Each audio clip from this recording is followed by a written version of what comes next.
মেয়েরা কি একা কি হজে যেতে পারবে? দেখুন, এ ব্যাপারে আমাদের শ্রদ্ধাভাজন মযহাবের ইমামদের বিভিন্ন মতবাদ আছে। ইমাম আবু হানিফা রহমতুল্লাহ আলের শুদ্ধ মত হলো যে না, কোনো অবস্থাতেই মাহরম ছাড়া কোনো মহিলা একাকী হজে যেতে পারবেন না। তার শেষ জীবন পর্যন্ত তিনি অপেক্ষা করবেন। যদি শেষ জীবন পর্যন্ত কাউকে তিনি মাহরাম হিসাবে না পান, তাহলে তার মৃত্যু পরবর্তী তার পক্ষ থেকে বদরি হজের ব্যবস্থা করা হবে। কিন্তু মুগনি নামক কেতাবের মধ্যে উল্লেখ রয়েছে, আমাদের প্রিয় নবী সাল্লাল্লাহু আলাইহি ওয়াসাল্লামের ইন্তেকালের পরে হযরতে আম্মাজান আয়েশা রাদিয়াল্লাহু তাআলা মহিলাদেরকে সাথে নিয়ে তিনি পবিত্র হজ পালন করেছেন, যার উপরে ভিত্তি করে বর্তমান সৌদি সরকারও মাহরম ছাড়াই হজের পারমিশন তারা দিয়েছে। কিন্তু সহি যে মতটি সেটি হলো হজরতে ইমাম আবু হানিফা রহমতুল্লাহ আলাইহির সেই মতটি। প্রশ্ন, মৃত ব্যক্তি যার উপরে হজ ফরজ ছিল বা মান্নত হজ ছিল, এমন ব্যক্তির হজ পালনের বিধান কি? দেখুন, মৃত্যু ব্যক্তি যার উপরে হজ ফরজ, তার পক্ষ থেকে তার অর্থ দিয়ে যারা অভিভাবক আছেন, তার পরবর্তী ওয়ারিশ, তারা তার পক্ষ থেকে বদরি হজের ব্যবস্থা করবেন। এটি সর্বোচ্চ নিয়ম। তার কারণ হজ রেখে যদি কোনো ব্যক্তি মারা যায়, তাহলে সে ব্যক্তির দুটো বিষয় হয়। একটা হচ্ছে যে মৃত্যুর মুহূর্তে সে আল্লাহর কাছে প্রার্থনা করে যে আল্লাহ, তুমি আমাকে মৃত্যু দিও না, আমাকে তুমি হায়াত দাও যাতে করে আমার হজটিকে আমি করে যেতে পারি। ঠিক অনুরূপভাবে কোনো ব্যক্তি যদি হজ না করে মারা যায়, তাহলে প্রিয় নবী সাল্লাল্লাহু আলাইহি ওয়াসাল্লাম তিনি বলেছেন যে সে ইহুদি হয়ে মরুক অথবা খ্রিস্টান হয়ে মরুক, এর দায় আল্লাহ এবং আল্লাহ রসুল কেউ নেবে না। অত্যন্ত কঠিন একটি বিষয়। অতএব যখনই হজ ফরজ হবে তখনই সাথে সাথে সেই হজটি পালন করা দরকার, যেহেতু সে জানে না যে কোন প্রতিবন্ধকতার সৃষ্টি হয়। রাস্তার প্রতিবন্ধকতার সৃষ্টি হতে পারে, দৈহিক প্রতিবন্ধকতার সৃষ্টি হতে পারে, অথবা আর্থিক অনটন সৃষ্টি হতে পারে। এই জন্য হজ যখনই ফরজ হবে, সে বছরের সুযোগ থাকলে তাৎক্ষণিকভাবে করাই হচ্ছে মূল কথা। যদি কোনো ব্যক্তি মানত করে থাকে আর সে মানতের হজ না করে যদি মারা যায়, তাহলে অবশ্যই মানত পূর্ণ করার জন্য তার অর্থ দিয়ে তার ওয়ারিস যারা আছে তার পক্ষ থেকে সে হজটি পালনের ব্যবস্থা করবেন। প্রশ্ন, সুস্থ অবস্থায় হজ ফরজ হওয়ার পর বিলম্ব করার কারণে পরে যদি অসুস্থ বা রোগাক্রান্ত হয়ে অক্ষম হয়ে যায়, তাহলে কিভাবে হজ করবে? দেখুন, সেই অক্ষমতাটা কতটুকু।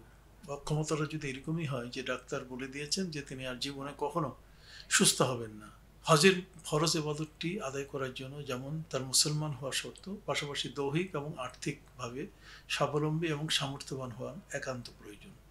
কাজে সেই হিসেবে আমাদের এই মশলাটির ব্যাপারে সঠিক উত্তর যেটা, সেটা হলো এই যে হজকে কোনোভাবেই বিলম্ব করা যাবে না। হ্যাঁ, যদি কেউ বিলম্ব করে ফেলে অথবা অসুস্থ হয়ে যায় আর অপারগ হয়ে গেলে তার পক্ষ থেকে তিনি তার জীবদ্দশায় অন্য ব্যক্তিকে দিয়ে তিনি তার এই ফরজ হজটি আদায় করাবার ব্যবস্থা করবেন।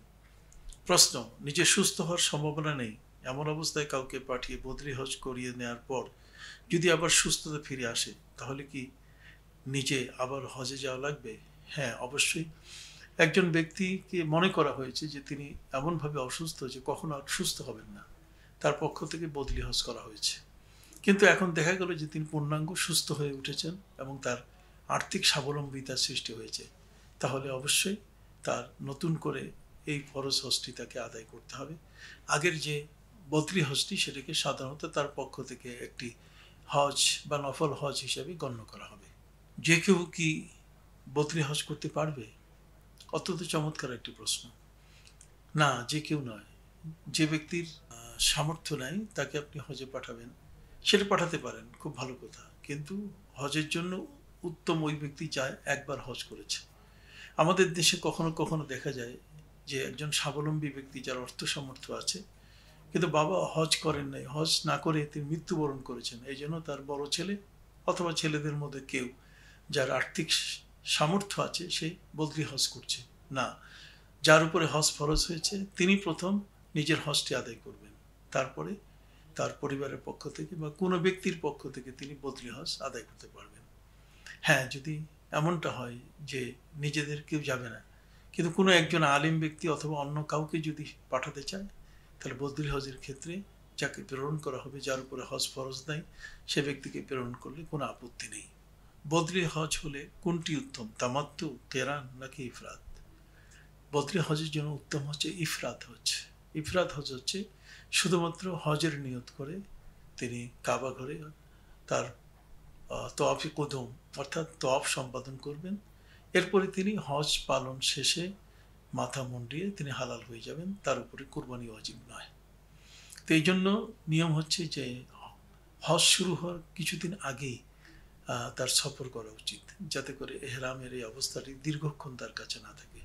তবে হ্যাঁ, যদি কোনো ব্যক্তি দীর্ঘ সময় পর্যন্ত ইফরাত হজ অর্থাৎ শুধু হজের নিয়ত করে, বদরি হজের নিয়ত করে তিনি যদি যান আর দীর্ঘ সময় পর্যন্ত যদি তিনি তার এহরাম রাখতে চান, তাহলে তিনি ইবাদতের মধ্যে আছেন, এতে কোনো আপত্তি নেই।